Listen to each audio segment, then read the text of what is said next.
Back reality. எப்படி ஏழை எளிய மக்களோட வாழ்வாதாரம் டே பை டே குறைக்கப்படுதோ, குறைச்சனே வருது. நீங்களே பாருங்கள், ஒரு சின்ன உதாரணம், ரயில்வே எடுத்துக்கோங்க. ஏழை எளிய மக்கள், காமன் மேனெல்லாம் எதில் போவாங்க? ஆர்டினரி சீட்டிங் ரிசர்வேஷன்லவோ இல்லை ஸ்லீப்பர் கிளாஸ்லவோ போவாங்க இல்லையா? ரெகுலராக ஆர்டினரி பீப்புள்.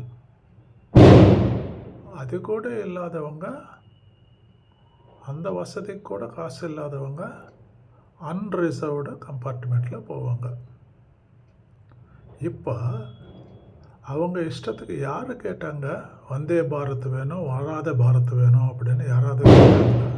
இது ஏழை எளிய மக்களுக்கு பண்ணுற ஒரு சலுகையா இல்லை ஒரு ஃபெசிலிட்டியா? கேளுங்க, இவர் சொல்கிறாரு, இந்த ஸ்பீக்கரு இன்னும் கேளுங்க, ரொம்ப உண்மையாக இருக்கு. 2014 நெல்லை எக்ஸ்பிரஸில் செகண்ட் கிளாஸ் ஸ்லீப்பர், நான் அதில் தான் ரெகுலராக போய் வரேன். அது எத்தனை பெட்டி இருந்தது? 13 பெட்டிகள் இருந்தது. இப்போ எத்தனை பெட்டி இருக்கு? கரெக்டாக ஒருத்தர் சொன்னார், 8 பெட்டி. 8 பெட்டி. 2014 தமிழ்நாட்டில் எவ்வளவு வந்தே பாரத் இருந்தது?